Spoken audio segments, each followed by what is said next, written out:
일을 위해 우리를 지으셨습니다. 라는 제목으로 에베소서 14번째 시간 갖도록 하겠습니다. 지난 시간 우리는 모든 인간이 허물과 죄로 죽었다라는 말씀을 나눴습니다. 이 죽음은 육체적인 죽음뿐만 아니라 하나님을 향한 의지의 죽음, 하나님을 깨달을 수 있는 능력의 기능이 완전히 상실했음을 말하는 겁니다. 그래서 인간은 구원을 향한 의지를 발휘할 수도 없고 자신의 본성으로는 하나님을 깨달을 수 있는 능력이 없다라는 거예요. 인간에게 남아있는 의지는 오직 한쪽에 치우쳐져서 한쪽 방향으로만 가는 의지가 있을 뿐입니다. 오직 죄와 허물로 행하고자 하는 의지만 있을 뿐이라는 거예요. 하나님을 향한 의지는 없고 오직 나의 유익과 나의 영광을 위한 선택만 하는, 또 오직 나의 고집과 나의 욕심을 따라 행하는 의지만 있을 뿐이라는 거예요.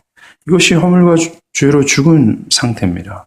바울은 이런 상태를, 이런 의지를 마귀적 의지라고 아주 적극적으로 얘기합니다.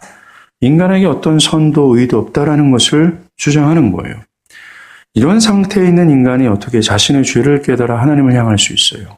이런 상태에 있는 인간이 어찌 스스로 그리스도를 믿을 수 있으며 이런 상태에 있는 인간이 어떻게 스스로 구원으로 자신을 이끌 수 있겠습니까? 불가능합니다. 거듭나지 않는 자들은 절대로 하나님을 향할 수 없어요. 이것이 성경 전체가 말하는 인간의 보편적인 상태라는 겁니다. 성경이 인간의 자유의지가 완전히 죽었다라는 것을 강조하는 이유는 인간의 무능력을 폭로하기 위해서라는 거예요. 교만해서 날뛰는 인간들에게 현재 그들이 처해 있는 상황이 어떠한지, 또한 그들의 상태가 어떠한지를 알려주기 위한 거라는 겁니다. 허물과 죄의 상태에 있어서 그들이 하나님의 진노 아래 있다는 것을 깨닫게 해주는 거예요. 인간은요, 자신을 기만하는 데 아주 능수능란한 존재입니다. 자신 안에는 죽음의 무덤으로 가득합니다. 썩은 내가 진동하며 죄로 인해서 그 마귀적 구더기가 바글거리는 끔찍한 상태임에도 불구하고 겉으로는 회칠해서 자기가 의로우냐, 자기를 포장하고 자기를 높이는 데 능숙한 것이 인간이라는 겁니다. 어떠한 상황 속에서도 자기의 의를 주장하고 어떠한 상황 가운데서 변명하는 것이 인간 아니겠습니까? 이런 그들의 실체를 낱낱이 폭로해서 교만한 인간을 겸비케 하기 위하여 인간의 의지가 완전히 죽었음을 성경은 강조해 주는 거예요. 그래서 내가 죽을 죄인이구나 하여서 주여 나를 살려주세요 하도록 만들기 위해서라는 거예요. 왜냐하면 인간은 자신을 제대로 깨닫지 못하는 이상 절대로 하나님 앞에 엎드리지 않기 때문에 그래요. 인간의 강팍하고 교만한 상태는 하나님께서 인간의 상태를 다 들춰주지 않으면 절대로 하나님을 향할 생각조차 하지 않기 때문에 그래요.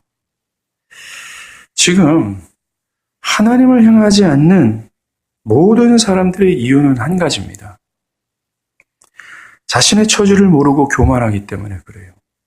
그가 타고난 성품이 아무리 겸손하다 할지라도, 삶을 아무리 성실히 살아간다 할지라도 그가 하나님을 향하지 않는 이유는 그가 교만하기 때문에 그렇습니다.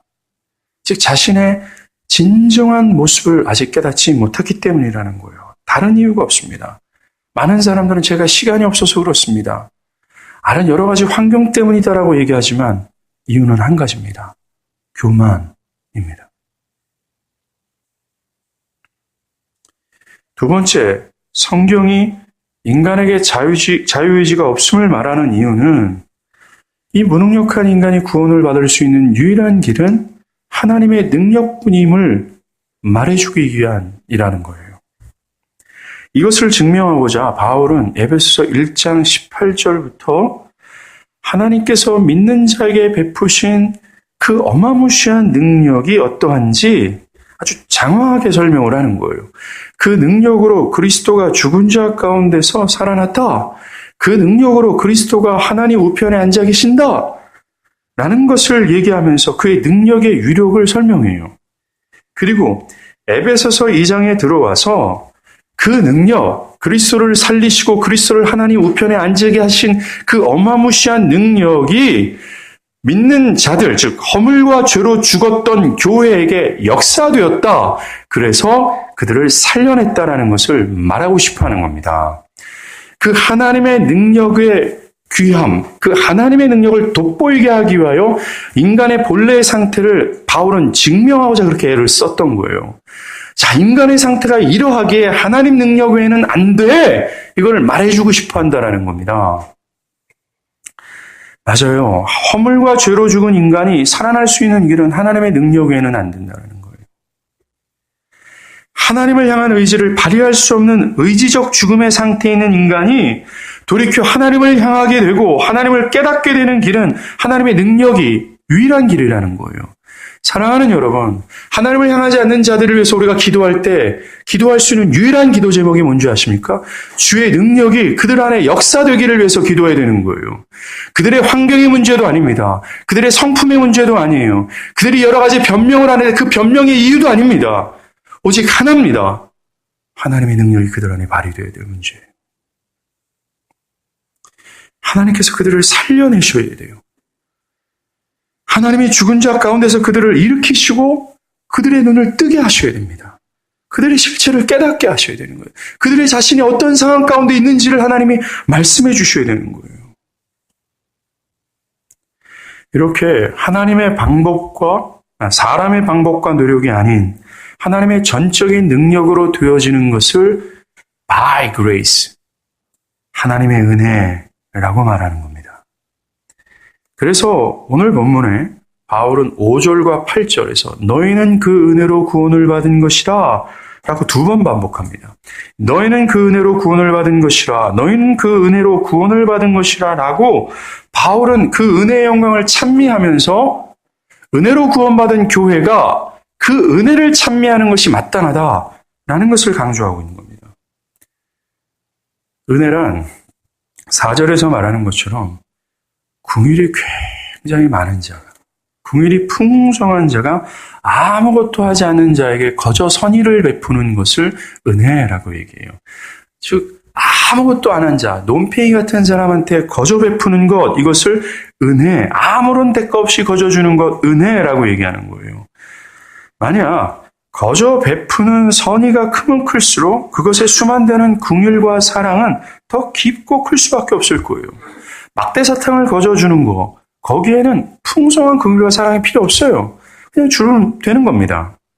그런데 자기를 반역하고 자신을 향한 어떤 의지도 없는 뻔뻔스러운 죄인들에게 은혜를 베푼다라는 것, 선의를 베푼다라는 것은 어마무시한 사랑과 긍휼이 필요한 거예요. 바울은 4절에 긍휼이 풍성하신 하나님이 큰 사랑으로 우리를 살리셨다 말하는 것은 하나님께서 아무런 대가 없이 거저 베푸신 선의가 굉장히 크다라는 것을 강조해 주는 겁니다. 하나님께서 거저 선의를 베푸신 존재가 허물과 죄로 죽은 죄인이기 때문에 그래요. 이런 죄인들에게 하나님께서는 하나밖에 없는 아들을 죽게 하셨고 그들을 거저 살려주신 겁니다. 은혜가 어마무시하다라는 거예요. 이런 하나님의 은혜의 크심을 바울은 말해주고 싶어하는 겁니다. 바울뿐만이 아닙니다. 성경 전체는 이걸 말하고 싶어하는 거예요. 어떤 분이 저에게 문자가 왔어요. 우리 교회 성도는 아닙니다. 목사님, 어떤 분이 성경 전체가 말하고자 하는 바가 뭐냐고 저한테 물어봤습니다. 그럴 때 내가 어떻게 대답해야 됩니까? 하는 문자를 저는 이번 주에 받았습니다. 저는 그분에게 이렇게 대답했어요. 성경 전체가 말하는 걸 말하는 한 가지가 있는데 그 한 가지는 바로 하나님이 선하다라는 겁니다. 허물과 죄로 죽은 그 죄인들에게 베푸신 하나님의 선의가 크다라는 거예요. 그 선의가 크면 클수록 거기에 수반되었던 하나님의 긍휼과 은혜가 어떻게 큰지, 얼마큼 어마무시한지가 드러난 거예요.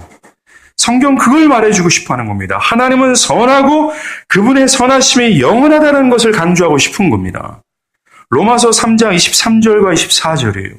모든 사람이 죄를 범하였음에 하나님의 영광에 이르지 못하였더니, 이것이 성경 반이 얘기하는 겁니다. 모든 사람이 죄를 범하였고 하나님의 영광에 이르지 못한다라고 얘기해요. 이게 인간의 처지를 얘기하지 않습니까? 그러면서 24절에 그리스도 예수 안에 있는 성령으로 말미암아 하나님의 은혜로 값없이 의롭다 하심을 얻은 자가 되었느니라 라고 하면서 하나님의 은혜를 돋보이는 거예요. 로마서 5장 8절과 10절이에요. 우리가 아직 죄인 되었을 때에 우리의 처지를 말해줘요. 그리고 그리스도께서 우리를 위하여 죽으심으로 하나님께서 우리에 대한 자기의 사랑을 확증하셨느니라. 곧 우리가 원수 되었을 때 그의 아들을 죽으심으로 말미암아 하나님과 화목하게 되었은즉 얘기해요. 바울뿐만 아니라 성경 전체는 우리의 처지를 얘기하고 나서 그런 처지에도 불구하고 하나님은 아들을 주셨고 이들에게 긍휼과 은혜를 베푸셨다. 하나님이 굉장히 선하시다. 하나님의 은혜가 정말로 크다. 요걸 강조하고 있는 겁니다. 하나님의 초월적인 능력이 아니면 허물과 죄로 죽은 인간은 절대로 살 소망이 없음을 강조해 줌으로써 하나님의 은혜의 풍성함을 드러내는 거예요. 사랑하는 여러분, 기독교가 말하는 은혜로 구원을 받는 것, 이 진리를 깨닫기 위해서 꼭 필요한 것이 무엇인지 아십니까? 우리가 구원을 받기 위해서 꼭 필요한 것, 그 은혜로 전율화해서 자신의 평생을 그 은혜에 반응하며 자신의 모든 것을 그 은혜에 반응하며 자신의 모든 것을 다 하나님께 드리고 싶어 할 정도로 신자 되게 하는 것, 그것을 위해서 필요한 것이 무엇인 줄 아십니까? 바로 나 자신이 죽을 죄인이라는 사실을 깨닫는 거예요. 경험적으로 깨닫는 겁니다. 모든 사람이 죄를 범하였음에 하나님의 영광에 이르지 못한 그 상태를 내가 깨닫는 겁니다. 우리가 아직 죄인 되었을 때라는 그 사실, 그 진리를 내가 경험적으로 깨닫는 거예요. 내가 죽은 죄인이라는 사실을 깨닫고 그것 안에서 절망하고 두려워해봐야 기독교가 말하는 은혜가 뭔지 안다라는 거예요. 그래서 하나님의 은혜의 영광을 찬미하게 되고 그 은혜의 전율에서 성경에 나오는 우리 믿음의 선조들처럼 자신의 인생 전체를 하나님께 불태우고 싶어하는 열망으로 살아가게 되는 겁니다. 나 자신을 깨닫는 은혜가 없이는 구원도 없을 뿐만 아니라 그 은혜를 전율해서 그 은혜를 찬미할 수도 없게 되는 거예요. 오늘날 사람들이 왜 이렇게 신앙이 무미건조한지 아십니까? 복음을 안다고 하는 사람들이 아무런 변화도 없고 냉랭한 신앙을 보이는 이유가 뭔지 아십니까? 바로 은혜를 모르기 때문에 그래요. 자신의 죄인됨을 제대로 알지 못하기 때문에 그렇다는 겁니다. 그래서 죽을 죄인들에게 베푸신 하나님의 어마무시한 은혜의 크기를 모르는 거예요. 여러분에게 질문합니다. 여러분들은 하나님의 은혜를 아십니까? 여러분들은 우리가 아직 죄인 되었을 때라는 그 죄인의 상태를 경험적으로 깨달아 본 적이 있으십니까? 만약에 그것이 없다면 여러분들은 은혜를 안다라고 말해서는 안 된다는 거예요. 내가 허물과 죄로 죽은 상태를 하나님께서 깨닫게 하실 때야 비로소 우리에게 베푸신 그분의 긍휼이 얼마나 큰지 우리는 알게 되는 거예요. 만약에 여러분들이 자신의 죄인됨을 깨닫고 나 같은 죄인을 구원하신 하나님의 은혜를 찬미하고 있다면 그것이 입술로만이 아니라 삶으로 여러분들 하나님께 반응하고 있다면 여러분 하나님의 은혜를 압니다라고 말할 수 있는 자가 될 겁니다.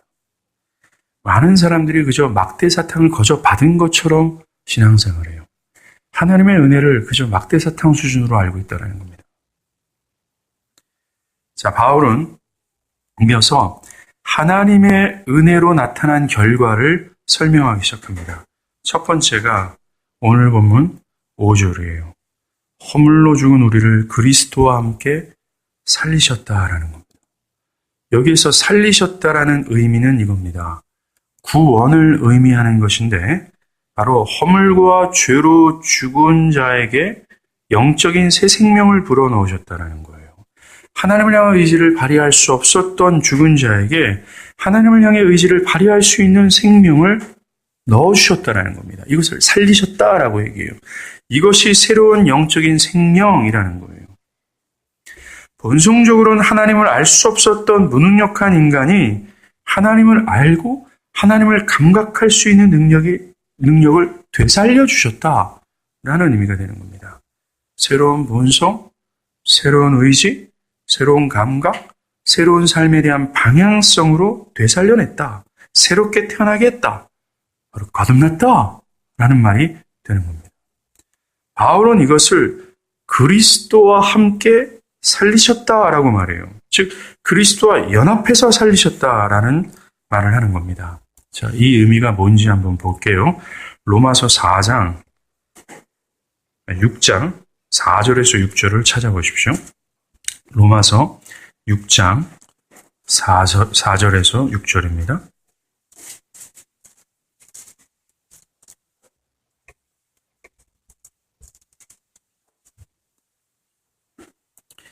하나님의 은혜로 우리가 살리셨다는데 우리를 그리스도와 함께 살리셨다는 의미가 어떠한 건지 로마서 6장 4절에서 6절로 이해해 보도록 하겠습니다.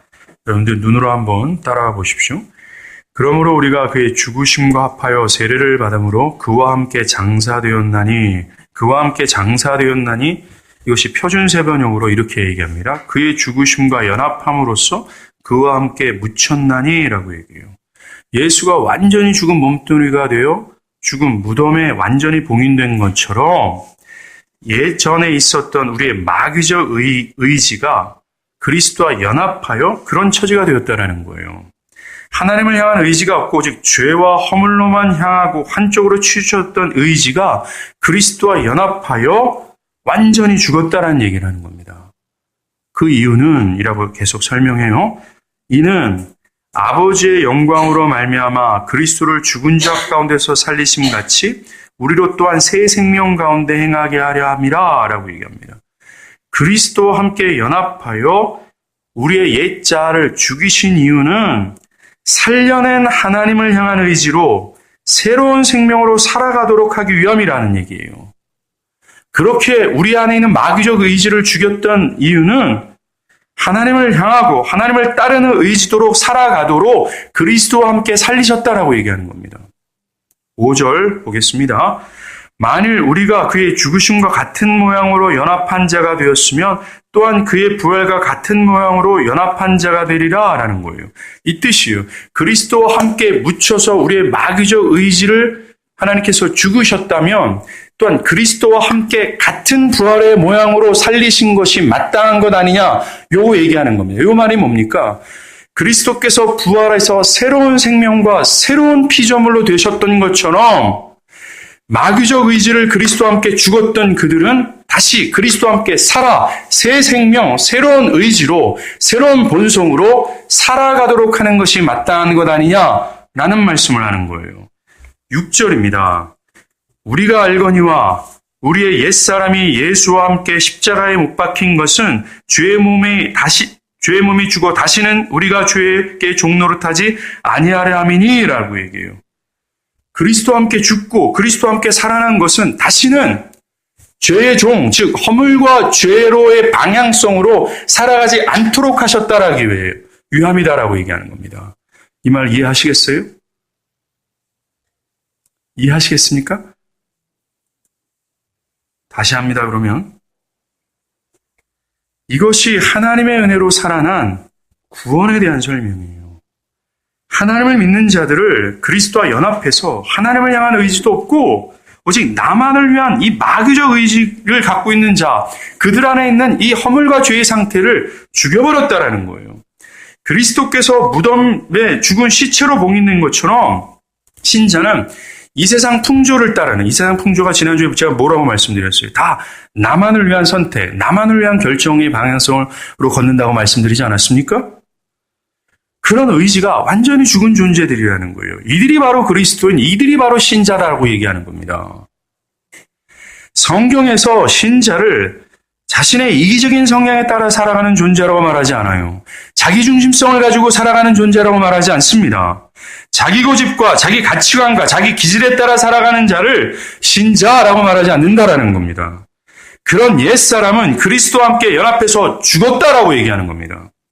하나님의 능력이 박살냈다라는 거예요. 반대로 그들 안에 있는 의지는 날마다 그들을 죽이는 의지로 살아간다라는 겁니다.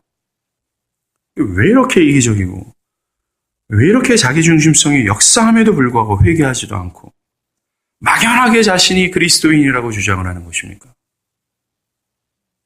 여전히 마귀적 의지를 가지고 살아가면서 자신을 신자로 여기는지 모르겠어요. 그건 거짓말입니다. 아무런 새 생명의 씨앗이 그 내면에 없는 거예요. 여전히 과거처럼 오직 나의 영광과 나의 유익을 추구하면서 하나님을 향한 의지도 없고 하나님을 친밀하게 대하려고도 않고 하나님을 목마른 사슴처럼 정말 하나님을 갈망하는 그 의지도 없음에도 불구하고 I am Christian이라고 말하면 안 된다라는 얘기를 하는 거예요. 자신의 옛 삶이 옛 의지로 살아가고 있음에도 불구하고 그것에 대해 아무런 괴로움도 없는 거예요. 왜 뻔뻔하게 회개하지도 않고 자신의 변화됨을 위해서 어떠한 노력도 하지 않는 것입니까? 하나님께서 자신을 살려내셨다라고 말하는 사람들이 왜 여전히 옛 자아로, 옛 의지로 살아가는 거예요? 회개하기는커녕 그것이 당연한 것처럼 여기는 겁니다. 신자들이라고 하는 사람들이. 어떤 선교사님들이 하시는 말씀이 들었어요. 저는 또 어떤 목사님도 이런 얘기를 하는 걸 들었습니다. 사람들은 말씀을 통해서 절대로 변화되지 않는다라는 얘기하는 겁니다. 그런 말은 성경을 부인하는 말입니다. 그런 말은 오늘 본문에서 바울이 강조하는 하나님의 능력으로 살아나는 새 생명을 부인하는 거예요. 살아계신 하나님의 능력을 부인하는 행동과 똑같다라는 겁니다. 아니에요. 하나님은 믿는 자를 그와 함께 연합해서 죽인 것처럼 그와 함께 연합하여 살아나게 하셨어요. 하나님을 향한 의지를 발휘하고 자기를 부인하고 하나님의 말씀을 따르는 의지를 다시 한번 되살려 주셨다는 겁니다. 그리고 그 의지에 따라 살아가도록 우리를 살려내셨다는 겁니다. 새 생명으로. 살아난 자유의지 가운데 살아가도록 말이죠. 신자는 새로운 피조물로 서 있는 거예요. 신자는 새로운 성향과 새로운 의지로 서 있는 존재들입니다.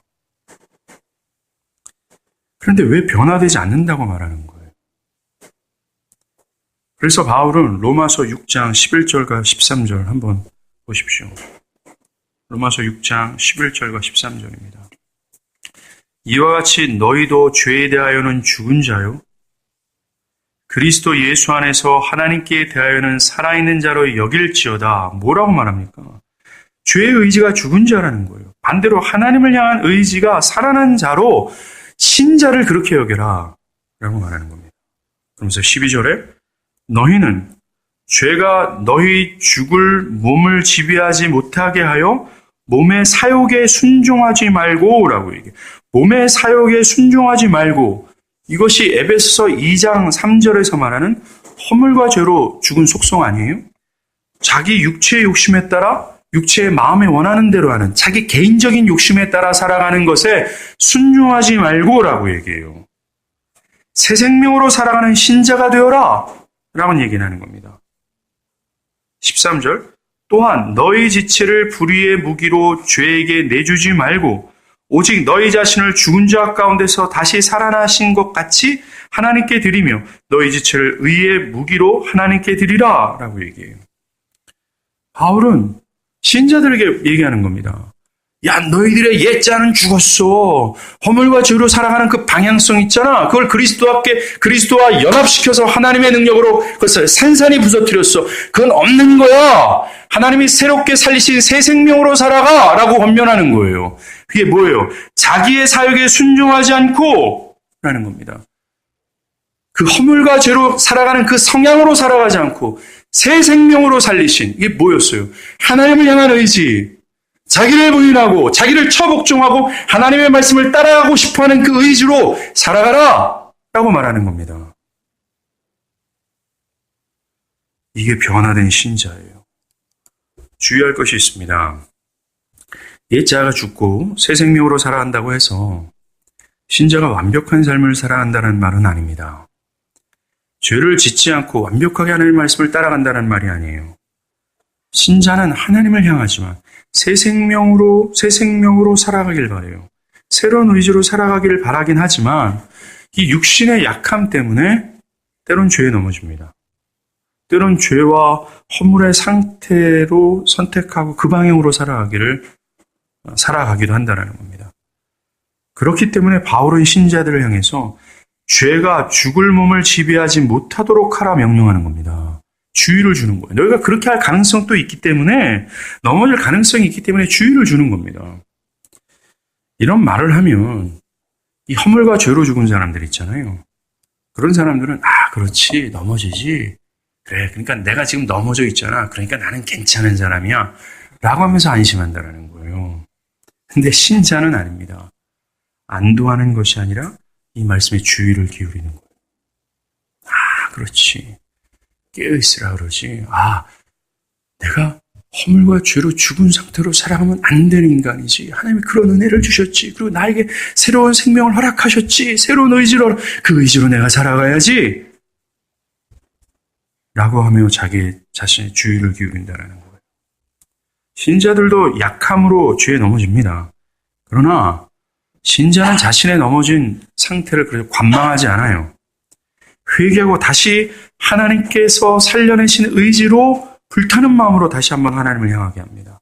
하나님을 향하고 다시 자기의 이기적이고 자기 중심적인 내면을 부정하고 주님을 따라가는 거예요. 그러다 또 넘어지는 겁니다. 반복해서 실패하고 반복해서 회개하고 반복해서 다시 하나님을 향하는 거예요.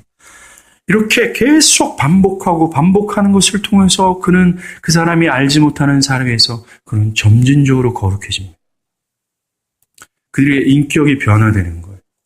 그들의 삶의 방향과 선택들이 변화되어 가기 시작하는 겁니다. 사랑하는 여러분 자신을 한번 날카롭게 성찰해 보십시오. 여러분들은 이 마귀적 의지로 살아가기를 바라고 계십니까? 아니면 하나님께서 새 생명을 주셨는데 그 새 생명으로 살아가기만을 바라며 살아가고 계십니까? 이 질문에 제대로 응답을 해야 됩니다. 이 질문은 나는 하나님의 은혜로 구원을 받은 자입니다. 라고 말할 수 있는 자인가를 묻는 질문이기 때문에 그래요. 여러분들은 어떤 의지로 살아가고 있습니까? 또 어떤 의지로 살아가기를 갈망하고 계십니까? 기독교는 그저 진리를 듣는 것으로 멈추는 종교가 아닙니다. 진리를 알아듣는 것으로만 끝나는 것이 되면 안 돼요. 또 진리를 전하는 교회에 앉아있다는 것으로 다 되는 것이 아닙니다.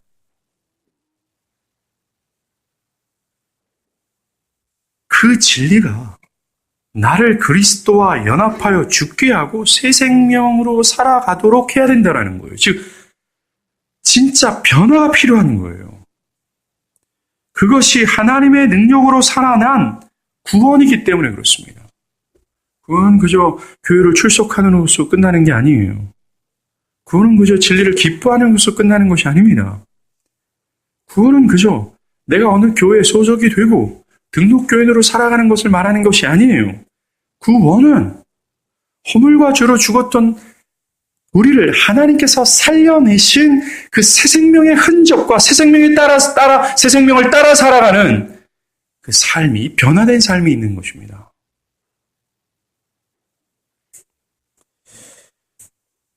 두 번째로 그의 능력으로 나타난 결과는 이겁니다.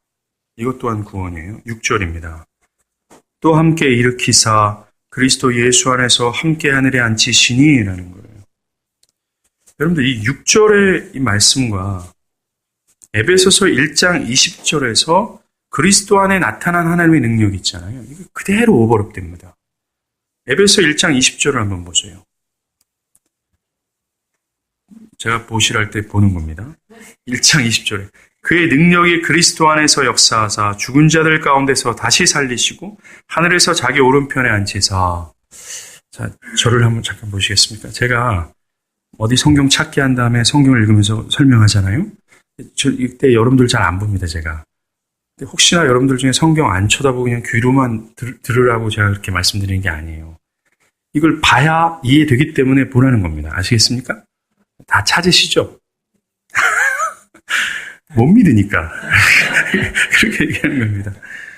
1장 20절에 그의 능력이 그리스도 안에서 역사하사 죽은 자들 가운데서 다시 살리시고 하늘에서 자기 오른편에 앉히사라고 얘기해요. 이 놀라운 거는 오늘 본문은요, 바울이 그리스도에 대해서 얘기하는 게 아닙니다. 교회에 대해서 얘기하는 거예요. 그리스도가 살아나고 자리에 앉게 했다라고 쓰는 것이 아니라 그리스도와 함께 우리가 살아났고 그 자리에 앉게 됐다라고 얘기하는 겁니다. 바로 이겁니다. 믿는 자는 앞에서 말한 것처럼 그리스도와 함께 죄된 의지가 죽고 새 생명으로 살아가게 하는 존재. 그뿐만이 아닙니다. 신자는 주님이 다시 오실 때 주님처럼 새로운 몸으로 변화되어 주님이 앉아 계신 곳에 같이 앉게 된다는 거죠.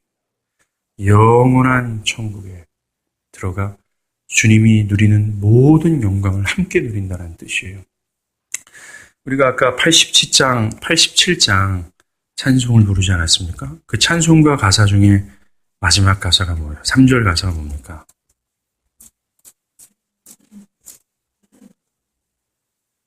4절. 내 주님 영광의 옷 입고 그 문 열어주실 때, 천국 문을 열어주실 때, 나 주님 나라에 들어가 영원히 살겠네. 이게 하나님의 은혜의 결과는 우리에게 주어진 거예요.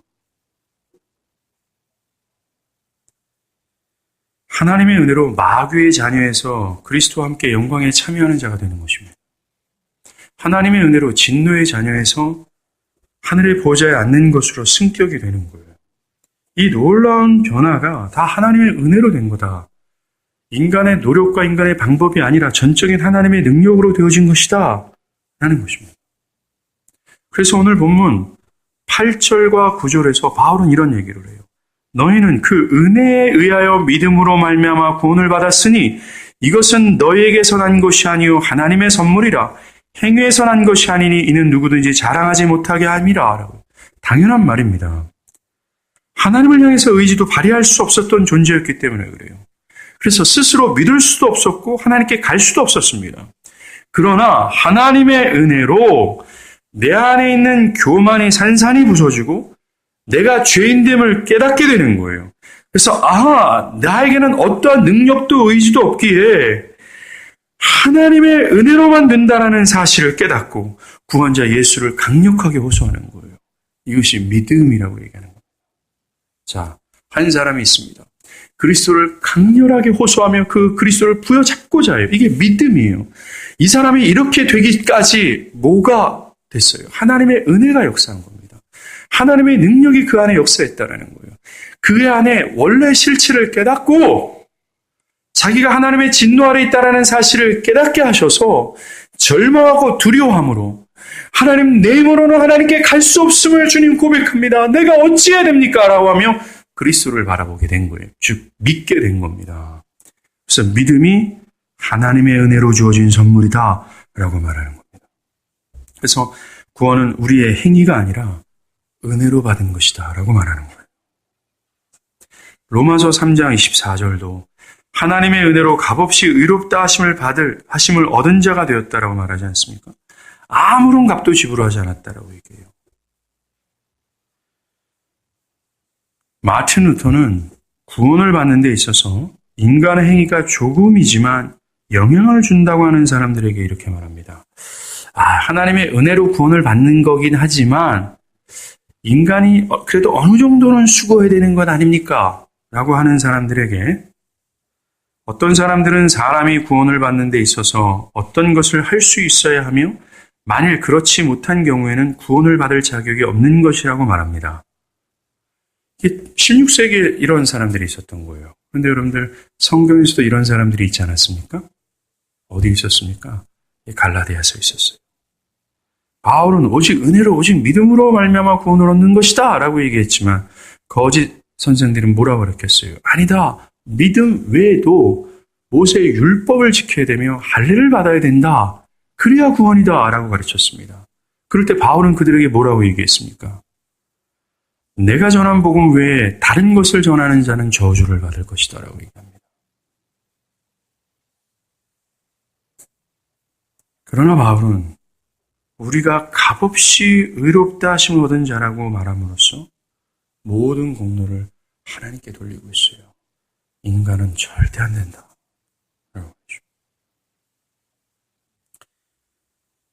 마지막으로 우리는 왜 하나님이 이런 은혜를 베푸셨는가 생각할 겁니다. 왜 주님의 능력으로 우리를 살리셨지? 하나님의 목적이 무엇인지라는 거예요. 우리가 이것을 상고하는 이유는 성경이 그것을 가르치기 때문에 그렇습니다.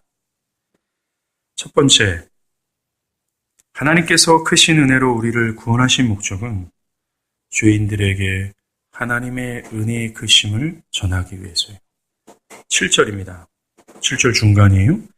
이는 그 은혜의 지극히 풍성함을 오는 여러 세대에 나타나려 하심이라 라고 얘기합니다. 왜 우리에게 은혜를 베푸셨는지 아냐? 왜 그 크신 사랑으로 우리를 구원하신 이유는 바로 미래에 있게 될 죄인들에게, 바로 저와 여러분과 같은 처지예요. 죄에 짓눌려서 죄의 고통 가운데 있는 사람들, 죄를 자각하여서 어찌할꼬 슬퍼하는 사람들에게 하나님의 크신 선함과 긍휼하심을 드러내고자 하는 겁니다. 그래서 하나님의 은혜와 긍휼을 바라는 모든 자들을 격려하고 그 은혜를 신뢰하도록 하기 위함이라는 거예요. 여기 죄에 짓눌려 있는 사람들이 있습니다. 내가 어찌할꼬, 내가 지옥의 형벌 가운데 고통하고 탄식하는 영혼이 있어요. 그들에게 야, 하나님의 은혜가 이렇게 커! 하나님의 크신 은혜로만 구원을 받을 수 있어라는 것을 깨닫게 함으로, 하나님의 은혜가 그렇게 커요. 나 같은 자도 구원을 받을 수 있어요. 나 같은 창녀도, 나 같은 살인자도, 나같이 허물과 죄로 완전히 죽은 자들도 살 수 있어요. 라고 하면서 하나님의 은혜를 향하도록 그 크신 은혜로 우리를 구원하셨다는 것입니다.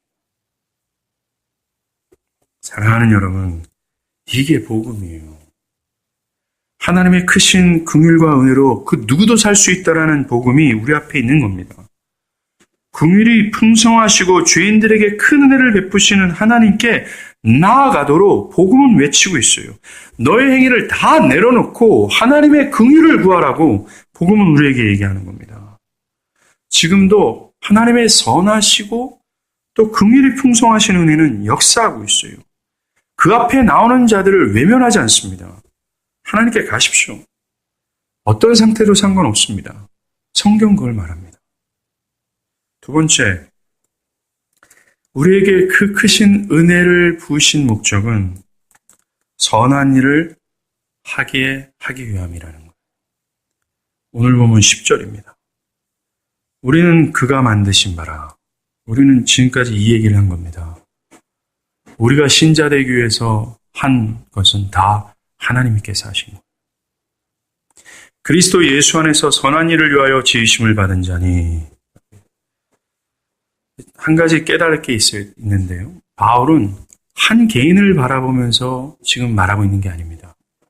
바울 자신을 포함한 우리를 바라보면서 말하고 있어요. 이게 우리가 누굽니까? 교회예요.